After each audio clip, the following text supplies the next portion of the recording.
केजरीवाल जी ने त्याग पत्र देके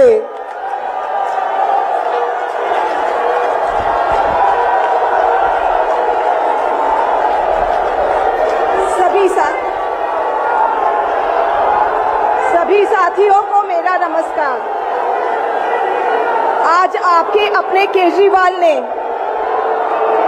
जेल से आपके लिए एक संदेश भेजा है। इस संदेश को पढ़ने से पहले मैं आप लोगों से कुछ पूछना चाहूंगी। हमारे प्रधानमंत्री मोदी जी ने मेरे पति को जेल में डाल दिया। क्या प्रधानमंत्री जी ने सही किया? क्या आप सब मानते हैं कि केजरीवाल जी एक सच्चे देशभक्त और ईमानदार इंसान हैं? क्या आप मानते हैं कि केजरीवाल जी एक सच्चे देशभक्त और ईमानदार इंसान हैं? ये बीजेपी वाले ये कह रहे हैं कि केजरीवाल जी जेल में हैं, इन्हें इस्तीफा देना चाहिए। क्या केजरीवाल जी को इस्तीफा देना चाहिए? क्या उन्हें इस्तीफा देना चाहिए? केजरीवाल जी को इन्होंने गिरफ्तार कर लिया। आपके केजरीवाल शेर है, शेर। ये ज्यादा दिन तक उनको जेल में नहीं रख पाएंगे। करोड़ों लोगों के दिल में बसते हैं केजरीवाल। जिस बहादुरी और साहस से वो देश के लिए लड़ रहे हैं, कई बार मुझे लगता है कि आजादी की लड़ाई में वो एक फ्रीडम फाइटर थे जो देश के लिए लड़ते लड़ते शहीद हो गए। इस जंग में भी केजरीवाल जी को शायद भारत मां के संघर्ष के लिए भेजा है। अब मैं आपको केजरीवाल जी का संदेश पढ़कर सुनाऊंगी। मेरे प्यारे भारतवासियों, जेल से आप सब अपने इस बेटे, अपने भाई का प्रणाम स्वीकार कीजिए। मैं आज आपसे वोट नहीं मांग रहा। आने वाले चुनाव में मैं आपसे किसी को हराने या जिताने की बात भी नहीं कर रहा। आज मैं देश के 140 करोड़ लोगों को एक बड़ा भारत बनाने के लिए सहयोग मांगता हूं। 140 करोड़ भारतवासियों को एक नया भारत बनाने के लिए आमंत्रित करता हूं। भारत एक महान देश है। हमारी संस्कृति कई हजार वर्ष पुरानी है। भगवान का दिया सब कुछ है भारत में, फिर भी हम पिछड़े क्यों हैं? हमारे लोग अनपढ़ क्यों हैं? गरीब क्यों हैं? मैं यहाँ जेल में हूँ। यहाँ काफी समय सोचने के लिए मिलता है। रात को टूट टूट के नींद आती है।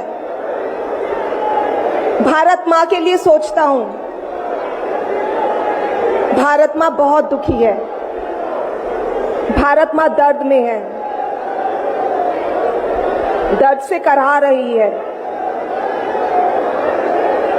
जब महंगाई की वजह से लोगों को दो वक्त की रोटी नहीं नसीब नहीं होती, तो भारत माँ को बहुत दुख होता है।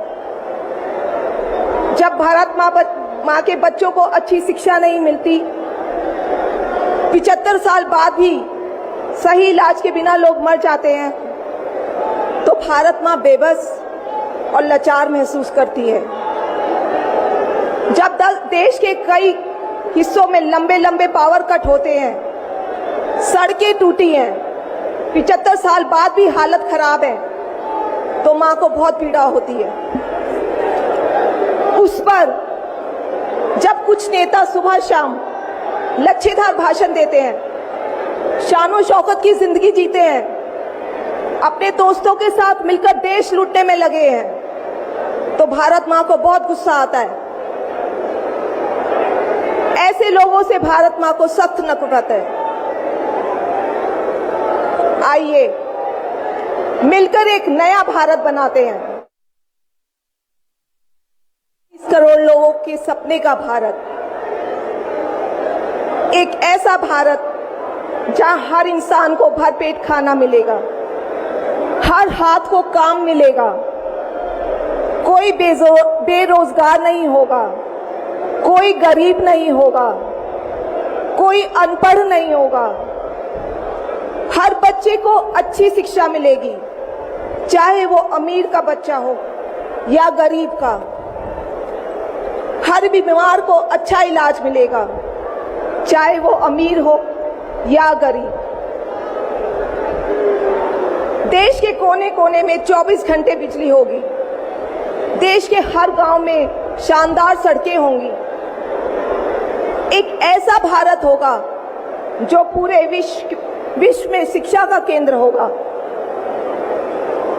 जहां दुनिया भर के युवा पढ़ने के लिए आएंगे। एक ऐसा भारत बनाएंगे जो साइंस और टेक्नोलॉजी में वर्ल्ड लीडर होगा।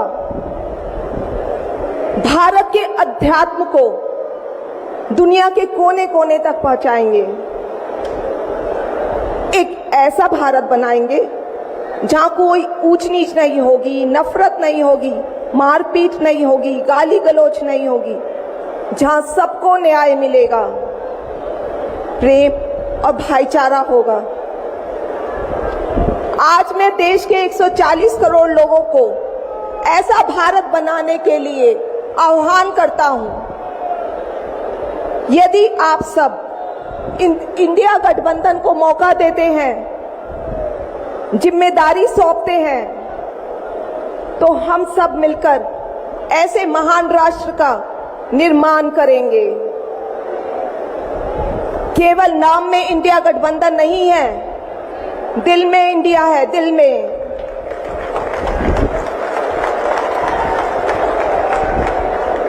मैं इंडिया गठबंधन की ओर से आज 140 करोड़ लोगों भारतवासियों को 6 गारंटी देता हूं।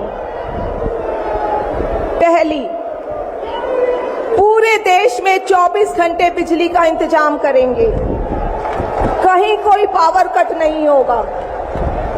मंजूर है? दूसरा, पूरे देश के गरीबों की बिजली फ्री करेंगे, मंजूर है? तीसरी, हर गांव और हर मोहल्ले में शानदार सरकारी स्कूल बनाएंगे। अब गरीबों और अमीरों के बच्चों को अच्छी और एक समान शिक्षा मिलेगी, होना चाहिए। चौथा, हर गांव और मोहल्ले में मोहल्ला क्लिनिक बनाएंगे, हर जिले में शानदार मल्टी स्पेशलिटी सरकारी अस्पताल बनाएंगे, देश के हर व्यक्ति के लिए शानदार और फ्री इलाज की व्यवस्था करेंगे, मंजूर है? पांचवी, किसानों को स्वामीनाथन आयोग के मुताबिक सही फसलों पर एमएसपी निर्धारित करके उनको फसलों के पूरे दाम दिलवाएंगे, मंजूर है? छठी, दिल्ली के लोगों ने 75 साल से अन्याय सहा है। देश के अन्य राज्यों की तरह अपेक्षा उनके अधिकार बहुत कम है, उनकी चुनी हुई सरकार पंगु है।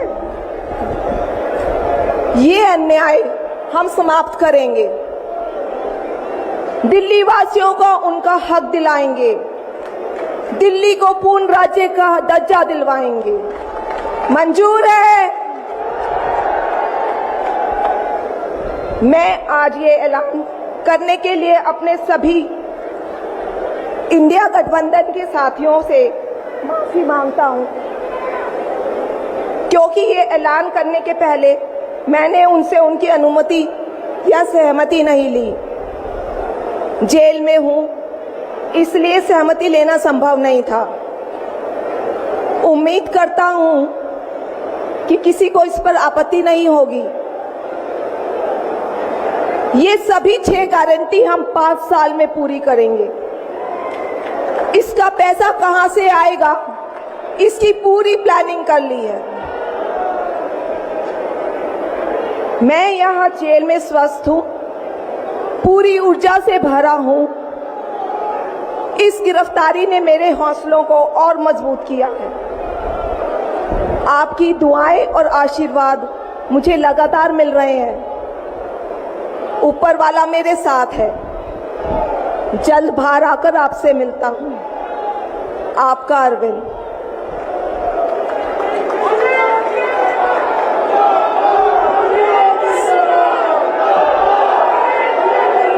सभी लोगों का आशीर्वाद और प्यार भरपूर मिल रहा है मेरे पति को। अपना ये आशीर्वाद बनाए रखना। भारत में ये तानाशाही नहीं चलेगी। हम लड़ेंगे, जीतेंगे। अंत में मैं सभी लोगों का, इंडिया अलायंस के लोगों का भी, साथियों का तहे दिल से धन्यवाद करती हूँ कि इस घड़ी में आप सब हमारे साथ खड़े हैं। धन्यवाद। जय हिंद। हेलो, अरविंद केजरीवाल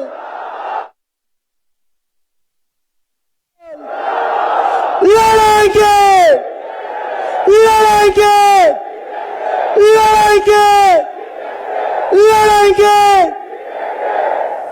मैं बहुत धन्यवाद करूंगा सुनीता केजरीवाल जी का कि वो पहली बार मंच पे आई और उन्होंने अपनी बात भी रखी और अरविंद केजरीवाल जी का संदेश आप सबके सामने दिया। और ये बहुत बड़ी बात है कि आज अरविंद केजरीवाल जी जेल में हैं, मगर आज भी उनके दिल में ये बात है कि इंडिया कैसे जीते, इंडिया का गठबंधन कैसे जीते। ये बहुत बड़ी बात है। एक बार जोरदार तालियां आप अपने नेता अरविंद केजरीवाल जी के लिए बजा दीजिए। मैं अब मंच पे बुलाना चाहूंगा खुर्रम उमर साहब को कि वो अपनी बात आपके बीच में रखें। खुर्रम उमर साहब। 3 मिनट।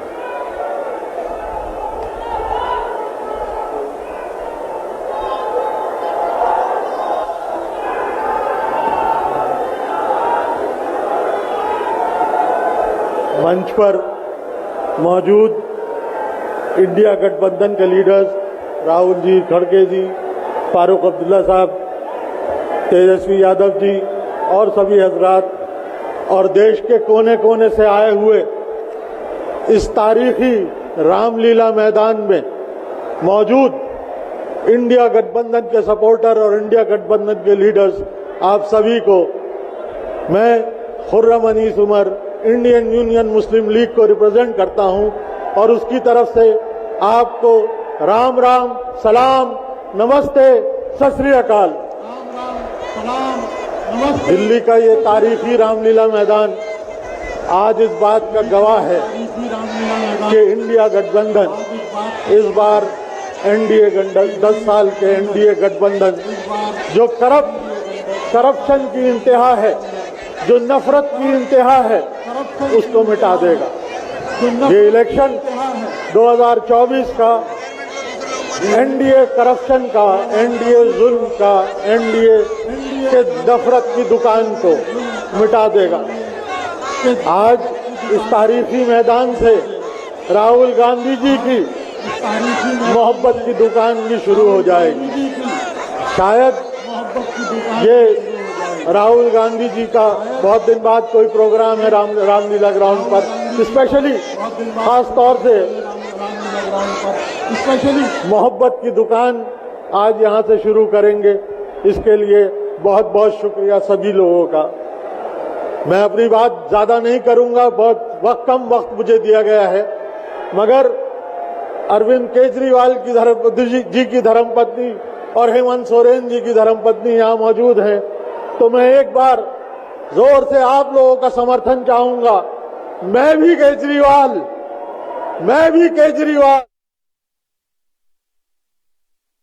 सोरेन, हम सब लोग इंडिया गठबंधन के सारे साथी केजरीवाल जी के साथ और हेमंत सोरेन जी के साथ खड़े हैं, यहां मौजूद हैं और अपनी गवाही यहां देते हैं। आप इसी के साथ अपनी बात खत्म करता हूं। जय हिंद, जय भारत, जय इंडिया। बहुत बहुत शुक्रिया। अब मैं मंच पे इनवाइट करूंगा कम्युनिस्ट पार्टी ऑफ इंडिया के जनरल सेक्रेटरी डी राजा साहब को।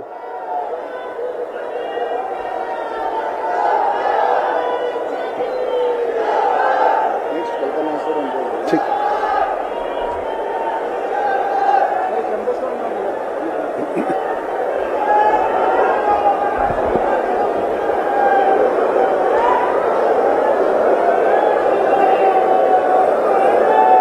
मंच पर बैठे हुए नेतागण,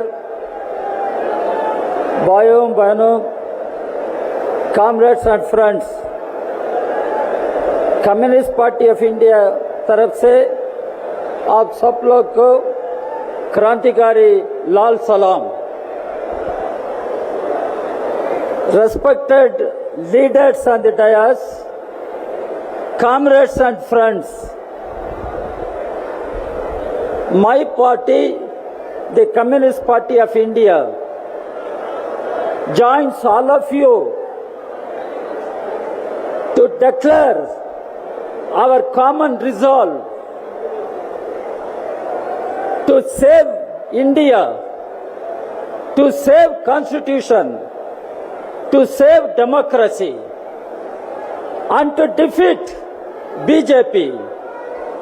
देश बचाओ, बीजेपी हटाओ, संविधान बचाओ, बीजेपी हटाओ, डेमोक्रेसी बचाओ, बीजेपी हटाओ.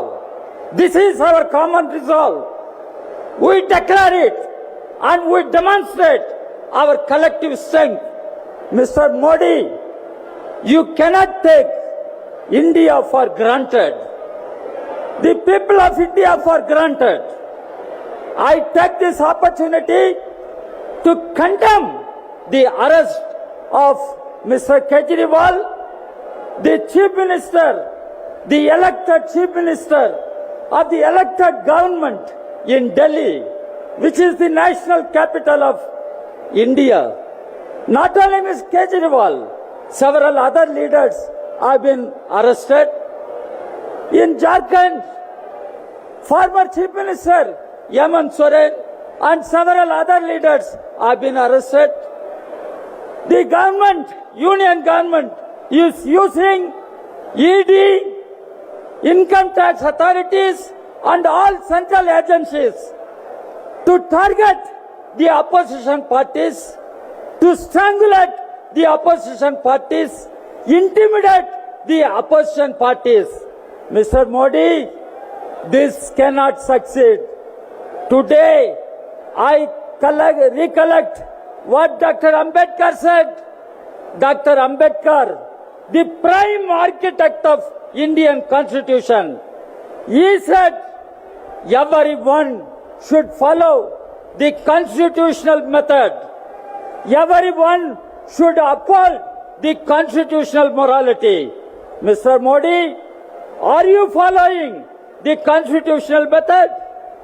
Mr. Modi, are you upholding the constitutional morality? This is what people are asking. Friends, comrades, you should understand the country is facing a calamity, a big calamity, and we have to save our country. Constitution is sought to be replaced. Our Constitution defines India as a secular democratic republic. Our Constitution talks about equality, liberty and fraternity. Our Constitution talks about justice, social, political, economic. Now, Mr. Modi, the BJP, RSS, they try to replace our Constitution. Can we allow this? I am asking all of you. Can we allow this? our constitution can be replaced by obscurantist, medieval, illiberal, divisive, communal, fascist agenda by BJP, RSS combined. So, friends and comrades, we will have to save our constitution. Otherwise, Modi will replace democratic republic as a theocratic country. India will become a theocratic nation. Indian state will become a theocratic state. What remains? Where is democracy? Democracy is already in peril. This has to be stopped. How to stop this? We who are gathering here, we should demonstrate our strength in the forthcoming elections. We must see that BJP is removed, thrown out of power. Then only India will be saved. Nation will be saved. Constitution will be saved. This should be the common resolve. Friends and comrades, we are confronting a grave threat, and we will have to save our nation, save our people from this calamity and grave threat. And forthcoming elections, 2024 parliament elections, are very critical for the country, very critical for the future of India. If India has to remain a democratic republic, if India has to progress maintaining secularism, federalism, BJP has to be thrown out of power.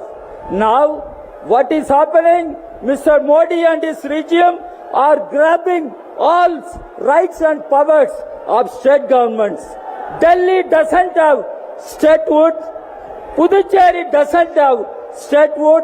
Modi government is taking away all powers and rights. How to maintain federalism? How to safeguard secularism? So, friends and comrades, elections are an opportunity.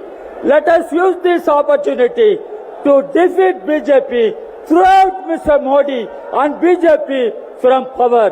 Thank you very much.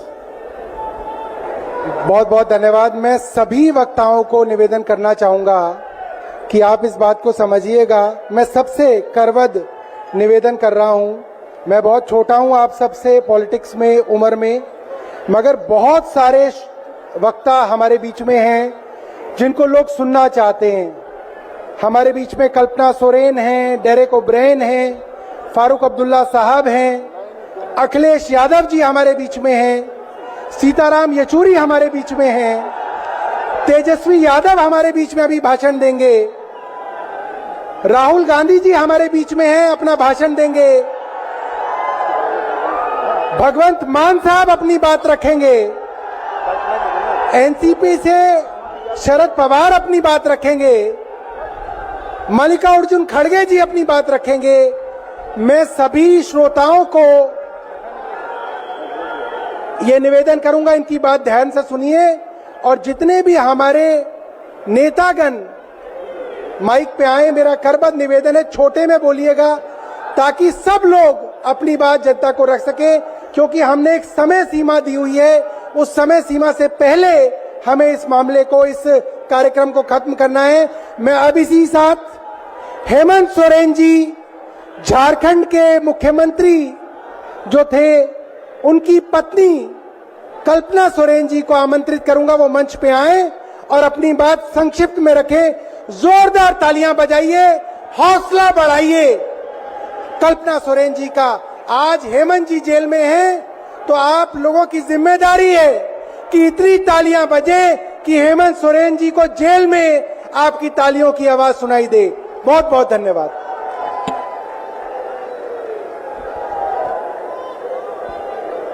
जोहार। आज इस मंच से मैं भारत की 50% महिला आबादी एवं 9% आदिवासी समाज के आवाज के रूप में आप सभी के समक्ष खड़ी हूँ। आज अपनी बात कहने के पूर्व मैं बाबा तिलका माझी, बिरसा मुंडा, सिद्धू कान्हू फूलो जानो, खंडा भील जैसे वीर वीरांगनाओं को नमन करती हूँ। हम आदिवासियों की कहानी लंबे संघर्षों एवं कुर्बानियों की कहानी है और हमें अपने महापुरुषों एवं वीरांगनाओं पर गर्व है, क्योंकि हमारे इतिहास, आदिवासी इतिहास शताब्दियों के प्रतिशोध, संघर्ष की आग से तपा हुआ, खून से लिखा हुआ इतिहास है, जिसे हमें सारे आदिवासियों पर गर्व है। आज इस मंच पर मंचासीन आदरणीय सभी माननीय गण को और खासकर हमारे साथी आम आदमी पार्टी के नेता, कार्यकर्ता गण, खास करके सुनीता मैम जी को और यहाँ उमड़ा ये जन सैलाब, आप सभी को हूल जोहार है। आज ये उमड़ा ऐतिहासिक इस मैदान में सैलाब इस बात की गवाही दे रहा है कि लोकतंत्र को खत्म करने के लिए जिस तरीके से तानाशाह ताकतों ने अपना कदम बढ़ाया है, उसको अंत करने के लिए ये संकल्प सभा यहाँ पे आमंत्रित हुई है, जिसमें आप सभी जन भारत के हर एक देश, हर एक प्रांत से आए हुए हैं। आप सभी को बहुत बहुत शुक्रिया, बहुत बहुत बधाई कि आपने हमारी ताकत को, इंडिया गठबंधन की ताकत को बढ़ाया है। आपके यहाँ उपस्थित होने से हम सब मंचासीन जितने पार्टी के कार्यकर्ता हैं, पार्टी के माननीय गण हैं, सभी को ताकत मिलती है, क्योंकि हमारी ताकत आप सब यहाँ भारत की 140 करोड़ की जनता है, जिनका बहुमत, जिनका हिम्मत, जिनका ताकत हम सभी को मिला है। आज भारत में बाबा साहेब जी के संविधान के प्राप्त जितनी भी गारंटियां हैं, उन सभी को एनडीए सरकार के द्वारा उसे नष्ट किया जा रहा है। इनकी गारंटियों की गारंटी कौन लेगा? जिन्होंने एक एक करके हमारे संवैधानिक संस्थाओं के संवैधानिक मूल्यों को तहस नहस किया है। जिस ढंग से आज बेरोजगारी चरम सीमा पर है, जिस ढंग से आज महंगाई 7वें आसमान पर है, जिस ढंग से पूरे देश में नफरत की आग फैलाई जा रही है, जिस ढंग से हर एक जाति, हर एक वर्ग के अधिकारों की रक्षा के लिए भी यहाँ कोई नहीं खड़ा हुआ है। क्या कोई भी इस देश में बड़ा नेता हो जाए, वो सबसे बड़ा नहीं होता है। आज भारत की जनता सबसे बड़ी है। अगर कोई दल बहुत अपने आप को शक्तिशाली समझता है, लेकिन भारत की 140 करोड़ की जनता से ज्यादा शक्तिशाली और ताकतवर नहीं हो सकती है।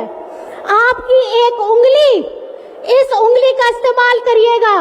आने वाले आगामी चुनावों में इस उंगली से हमें, हमारे गठबंधन, इंडिया गठबंधन के लोगों को मजबूती दीजिएगा, क्योंकि अगर आपको अपना देश बचाना है, आपको अपना लोकतंत्र बचाना है, आपको अपने अधिकार, हक के लिए लड़ना है, तो आप लोगों को खास करके अपने इस वोट का चुनाव सही ढंग से करना होगा। आज 31 मार्च है। 2 महीने पहले इसी दिन 31 जनवरी को हेमंत जी को जेल में डाला गया। 2 महीने से जेल में है। अरविंद केजरीवाल जी पिछले 10 दिनों से जेल में है। आज तक आरोप साबित नहीं कर पाए हैं कि किस लिए इतने दिनों तक उन्हें रखा गया है। आप जनता जनार्दन है, आप वहां अदालत है, आपसे ज्यादा ताकतवर कोई नहीं हो सकता है। तो आप अपनी मजबूती को, अपने ताकत को आने वाले सब समय में दिखा देना है कि पीछे बैठी यहाँ इंडिया गठबंधन को इतना मजबूत कीजिएगा कि आमने सामने खड़ी तानाशाह ताकत को यहाँ से उखाड़ फेंकना है। और मेरा यही कहना है, ये भूमि, ये मैदान की मिट्टी राम जी की रामलीला की कहानी बताती है।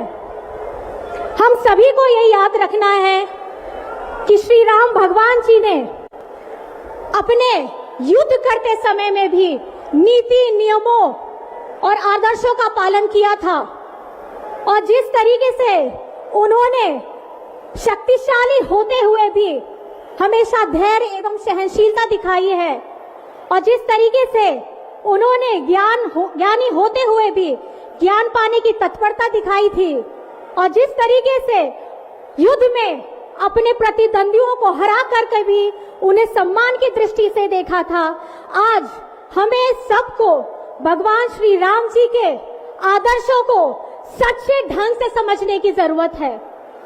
आने वाले दिनों में आप सभी का मजबूती, आप सभी का गठबंधन, आप सभी का आशीर्वाद हम सबको चाहिए। अंत में सिर्फ मैं इतना कहना चाहूंगी, झारखंड झुकेगा नहीं, इंडिया झुकेगा नहीं और इंडिया रुकेगा नहीं। मैं अपनी बातों को इस जोश के साथ ये कहना चाहूंगी, जय हिंद, जय हिंद, जय हिंद, जोहार। साथियों, बहुत बहुत धन्यवाद करना चाहूंगा मैं कल्पना सोरेन जी का। और इसी श्रृंखला में मैं आपको बताना चाहता हूं कि मंच पे राज्यसभा सांसद संजय सिंह जी की पत्नी अनीता संजय सिंह जी भी हैं और सत्येंद्र जैन साहब की पत्नी पूनम जी भी यहां पे हैं। मनीष सिसोदिया जी की पत्नी क्योंकि स्वास्थ्य ठीक नहीं रहता इसलिए वे आज यहां पे स्टेज पे नहीं आई हैं, मगर उनकी ब्लेसिंग्स आज हम सब के साथ, इस इंडिया गठबंधन के साथ यहां पे मौजूद हैं। अब मैं निवेदन करूंगा तेजस्वी यादव जी से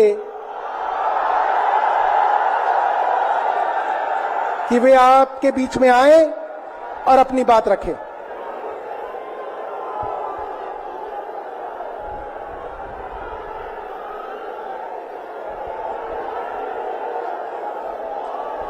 दिल्ली के ऐतिहासिक मैदान रामलीला मैदान में आयोजित लोकतंत्र बचाओ रैली में उपस्थित हमारे इंडिया अलायंस के सभी हमारे नेतागण, कार्यकर्तागण, पदाधिकारीगण, दिल्ली, पंजाब, बिहार से आए हुए सभी हमारे अभिभावक, बुजुर्ग, माताएं, बहनें और नौजवान युवा साथी, आप सबका इस रैली में हम स्वागत करते हैं। आप सब लोगों का अभिनंदन करते हैं। ये दिल्ली की भीड़ बता रही है कि मोदी जी जिस तरह से आंधी की तरह आए थे उसी तरह तूफान की तरह चले जाएंगे। पहला रैली हम लोगों ने पटना में किया, दूसरा बॉम्बे में किया और तीसरा आज जो है दिल्ली में हो रहा है। और मैं बता दूं, देश के कोने कोने में जहां भी हम लोग जा रहे हैं वहां जनता का साथ, आशीर्वाद मिल रहा है। आज हम सब लोग एकजुट हुए हैं देश के लोकतंत्र, देश के संविधान, देश के भाईचारा को बचाने के लिए। जिस हिसाब से देश में बांटने का काम किया जा रहा है, भाई को भाई से लड़ाया जा रहा है, नफरत की राजनीति की जा रही है, उसलिए हम सब नेता आपकी लड़ाई के लिए हम सब लोग आए हैं और आपकी लड़ाई लड़ रहे हैं। और हम लोग सब लोग चाहते हैं कि इस लड़ाई में आपका साथ मिले, आपका आशीर्वाद मिले और आपका प्यार मिले। जो लोग नारा लगाते हैं अब की बार 400 पार, उनका मुंह है, कुछ भी बोलेंगे, लेकिन एक बात तय है, जनता ही मालिक है, आप मालिक हैं और आपको तय करना है कि देश के शासन में कौन बैठने का काम करेगा। आज यहां दिल्ली की जनता से पूछना चाहते हैं। वो लोग नारा लगा रहे हैं, टारगेट फिक्स कर रहे हैं, अब की बार 400 पार। ऐसा लग रहा है कि पहले से ही ईवीएम सेटिंग हो चुका है।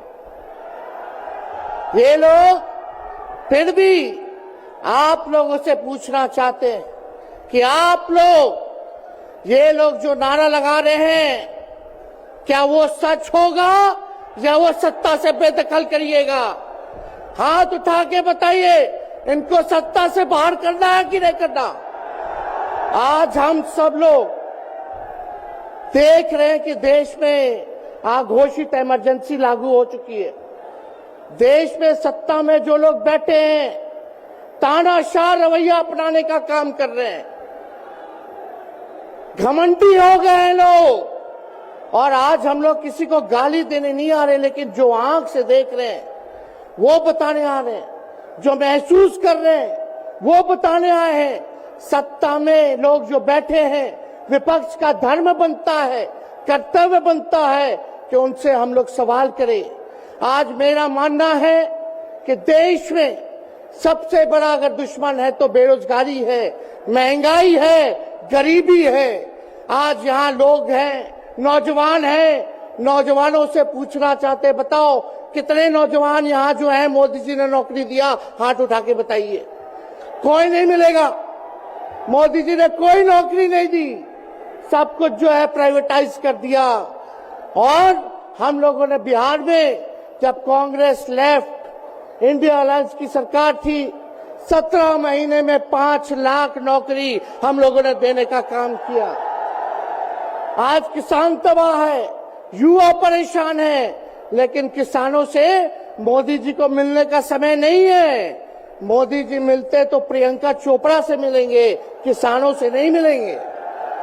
अक्षय कुमार को इंटरव्यू देते थे पिछले चुनाव में, इस बार बिल गेट्स को बुला करके इंटरव्यू देने का काम कर रहे हैं। लेकिन किसानों की समस्या कैसे हल होगी ये नहीं बता रहे। किसानों से उन्होंने पिछले चुनाव में वादा किया था कि उनका आय दुगुना करेंगे। आज किसानों पर मोदी जी ने तलवार चलाने का काम किया है, जो हमारे अन्नदाता हैं। इसलिए आप सब लोग, हम लोग जब आवाज उठाते हैं, तब मोदी जी और उनकी जो सेल है पार्टी की, उस पार्टी का सेल में कौन है? ईडी है, सीबीआई है, इनकम टैक्स है। लालू जी को तो कई बार सताया गया, मेरे ऊपर मुकदमा किया गया, मेरी मां पर, मेरी बहनों पर, मेरे जीजाओं पर, मेरे पिता के जितने संबंधी थे सब पर केस मुकदमा किया। अभी बिहार चले जाइए, कई हमारे नेताओं पे छापेमारी चल रही है, कई जगह ईटी का रेड चल रहा है, आईटी का रेड चल रहा है, लेकिन हम लोग घबराने वाले लोग नहीं। आज देश में जिस हिसाब से हेमंत सोरेन जी को और अरविंद केजरीवाल को गिरफ्तार करने का काम इन बीजेपी के लोगों ने किया है, तो उनको हम बता दें कि इनके गीदड़ भपकी से हम लोग डरने वाले नहीं हैं। हम लोग संघर्ष करने वाले लोग हैं। और पिंजरे में तो शेर ही को कैद किया जाता है, सब लोग शेर हैं। आप लोगों ने ताकत दिया है, आपकी लड़ाई हम लोग लड़ रहे हैं। कंस राज आप लोगों ने देखा होगा, जब जब कंस को किसी से तकलीफ होती थी, डर लगता था, तब जेल में लोगों को बंद कर दिया जाता था। लेकिन जेल जाने से यहाँ कोई डरने वाला नहीं है। कितने लोगों को जेल भेजोगे? लेकिन जब जनता जब जवाब देगी, जब वोट का चोट दीजिएगा, तो मोदी जी हाथ मलने का काम करेंगे, सत्ता से बेदखल हो जाएंगे। इसलिए ये अपनी ताकत को पहचानिएगा। सब लोग चुनाव के समय आप सब लोग पोल कीजिएगा, वोट दीजिएगा, लोगों को भी वोट दिलाने का काम कीजिएगा। बीजेपी के लोग झूठ बोलने वाले लोग हैं। ये लोग यूरिया को भी चीनी बना देते हैं, ये लोग गोबर को भी हलवा दे करके परोस देते हैं, ये लोग आंख फोड़ करके चश्मा दे देंगे और फिर बोलेंगे देखो हमने चश्मा दिया। ये झूठी पार्टी है, इसलिए इन पे विश्वास मत कीजिएगा।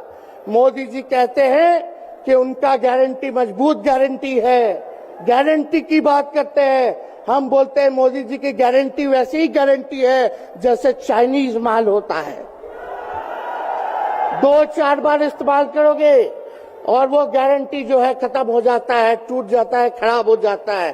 तो जब तक चुनाव है तब तक ही मोदी जी की गारंटी है, बाकी कुछ नहीं।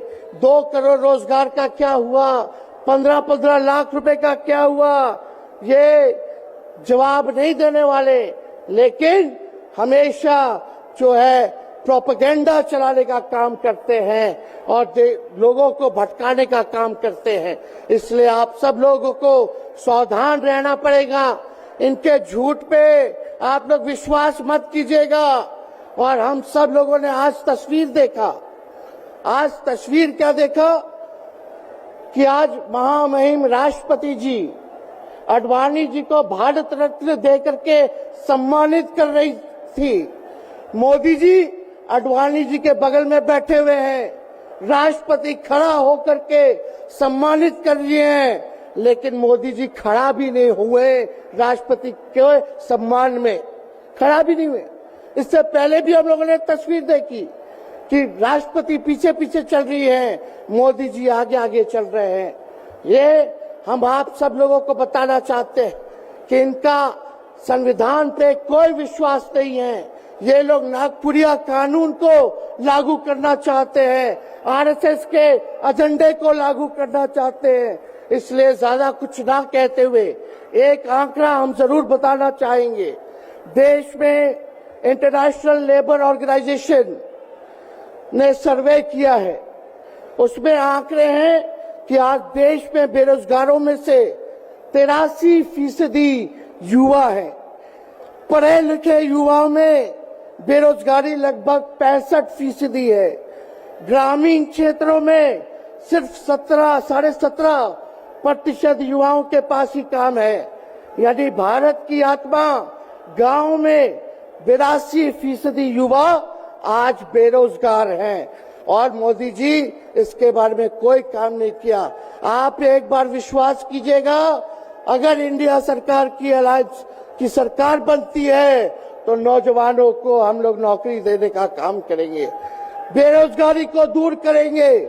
और जाते जाते बहुत सारे नेताओं को बोलना है, लेकिन एक अंत हम करेंगे एक गाने के साथ। और आप लोगों ने गोविंदा का फिल्म का एक गाना सुना होगा कि तुम तो धोखेबाज हो, वादा करके भूल जाते हो। रोज रोज मोदी जी तुम ऐसा करोगे, रोज रोज मोदी जी तुम ऐसा करोगे, जनता जो रूठ गई तो हाथ मलोगे। अरे तुम तो धोखेबाज हो, वादा करके भाग जाते हो। तो आप सब लोगों को बहुत बहुत धन्यवाद, आप सब लोगों का आशीर्वाद मिले और हम सभी लोगों जो है आज मिसेस केजरीवाल और हमारी बहन कल्पना जी के साथ हम लोग जो है मजबूती के साथ खड़े हैं और इस लड़ाई को लड़ेंगे और जीतेंगे। बहुत बहुत धन्यवाद, जय हिंद, बहुत बहुत धन्यवाद। मैं एक सूचना, हमारे पुलिस के जो साथी हैं यहाँ पे और जो पुलिस के सीनियर ऑफिसर्स हैं, मैं उनको ये निवेदन करना चाहता हूं। देखिए, ये शांति पूरी शांति से ये रैली चल रही है।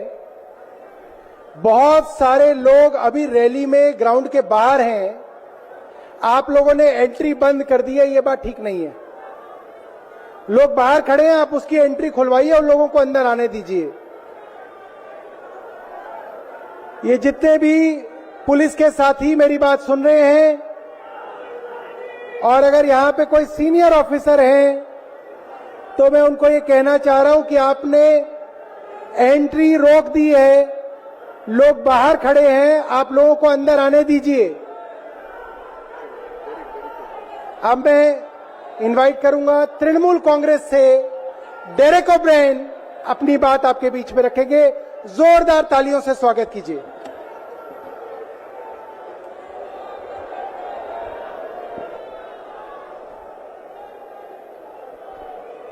Namaskar. I will keep the time. You have given me 6 minutes. I'll only speak for half the time. I'm not mentioning the names of any of the dignitaries on stage, except for two. We have 2 empty chairs for them. Mr. Arvind Kejriwal and Mr. Hemant Soren, you are with us in spirit.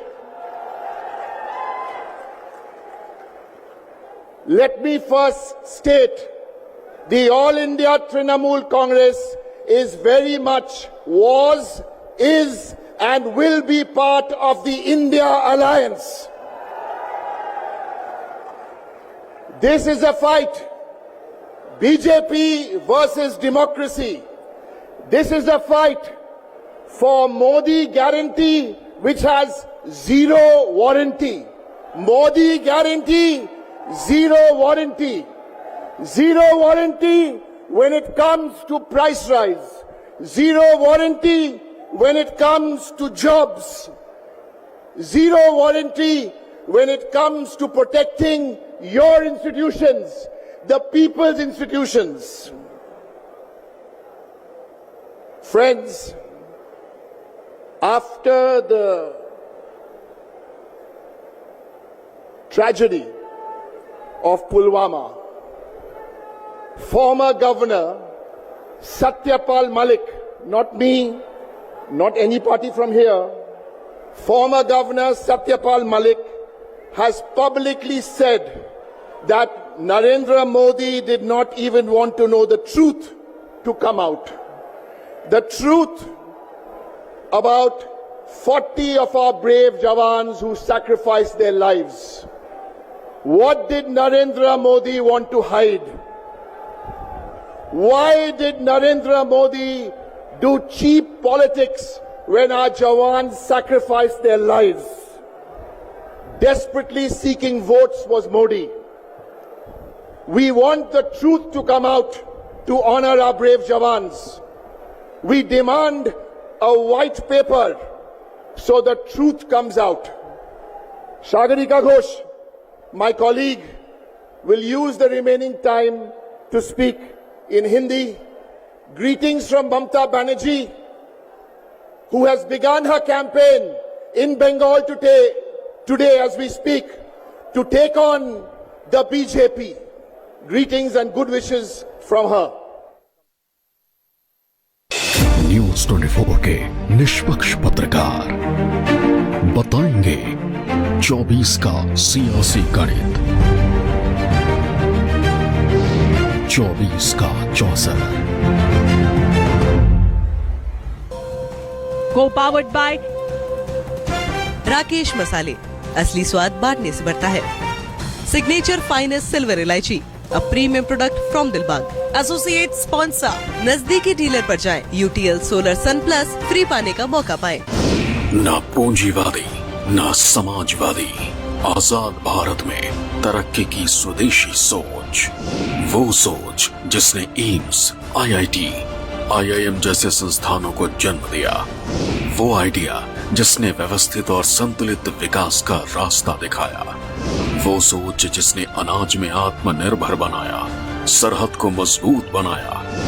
1990 के दशक में कैसे खुले अर्थव्यवस्था के बंद खिड़की दरवाजे, भारत निर्माण के सारथी पार्ट 2 देखिए अनुराधा प्रसाद के साथ भारत एक सोच, रात 8:56 पर। नाइट पार्टी टेंशन का जश्न, चौड़ी हो छाती तो जश्न का जश्न। जहां इंडिया करे सेलिब्रेशन वहां हो